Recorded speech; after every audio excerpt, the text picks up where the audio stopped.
আমাদের মধ্যে অনেকেই জানি না যে মহাধনুর্ধর অর্জুনের দিব্য দৃষ্টি ছিল। তিনি চাইলেই চরাচরের যেখানেই যে বস্তু থাক না কেন চোখ বন্ধ করে দেখতে পারতেন। কিভাবে তিনি এই অদ্ভুত বিদ্যা লাভ করেছিলেন, চলুন আজকে আপনাদের শোনাই সেই অদ্ভুত কাহিনী। নমস্কার বন্ধুরা, আলোকপাতে আপনাকে স্বাগত।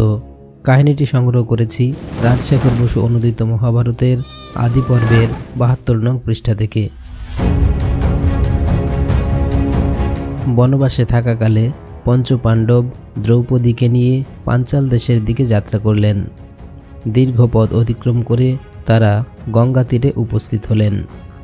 অন্ধকারে পথ দেখার জন্য অর্জুন একটি জ্বলন্ত কাঠ নিয়ে আগে আগে চললেন। সেই সময়ে গন্ধর্বরাজ অঙ্গারপর্ণ স্ত্রীদের নিয়ে গঙ্গায় জল ক্রীড়া করতে এসেছিলেন। পাণ্ডবদের কণ্ঠস্বর শুনে তিনি ক্রুদ্ধ হয়ে বললেন, প্রাতঃসন্ধ্যার পূর্বকাল পর্যন্ত সমস্ত রাত্রি যক্ষ, গন্ধর্ব, রাক্ষসদের, অবশিষ্টকাল মানুষের।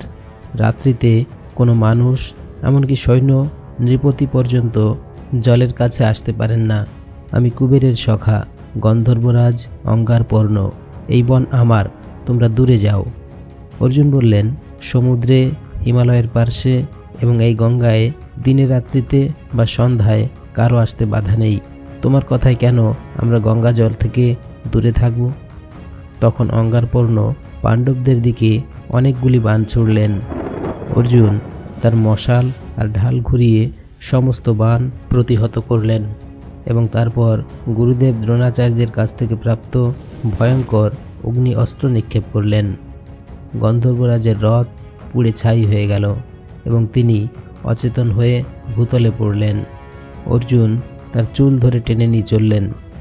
গন্ধর্বের স্ত্রী কুম্ভিনসী যুধিষ্ঠিরকে বললেন, হে মহারাজ, আমি আপনার শরণাগতা, আমাদের রক্ষা করুন, আমার স্বামীকে মুক্তি দিন। যুধিষ্ঠিরের অনুরোধে অর্জুন গন্ধর্বকে ছেড়ে দিলেন। গন্ধর্ব বললেন, আমি পরাজিত হয়েছি, নিজেকে আর অঙ্গারপর্ণ বলবো না। আমার বিচিত্র রথ দগ্ধ হয়েছে। আমার এক নাম চিত্ররথ হলেও আমি দগ্ধ রথ হয়েছি। যে মাহাত্মা আমাকে প্রাণদান করেছেন সেই অর্জুনকে আমার চাক্ষুষী বিদ্যা দান করছি। রাজকুমার, তুমি ত্রিলোকের যা কিছু দেখতে ইচ্ছা করবে এই বিদ্যা বলে তা দেখতে পাবে। আমি তোমাকে আর তোমার প্রত্যেক ভাইকে 100 দিব্যবর্ণ বেগবান ঘোড়া দিচ্ছি। এরা প্রভুর ইচ্ছানুসারে উপস্থিত হয়। অর্জুন বললেন, গন্ধর্ব, তুমি প্রাণ সংশয় আমাকে যা দিয়েছ তা আমার নিতে ইচ্ছা হচ্ছে না। গন্ধর্ব বললেন, তুমি জীবন দিয়েছ, তার পরিবর্তে আমি চাক্ষুষী বিদ্যা দিচ্ছি। তোমার আগ্নেয় অস্ত্র এবং চিরস্থায়ী বন্ধুত্ব আমাকে দাও।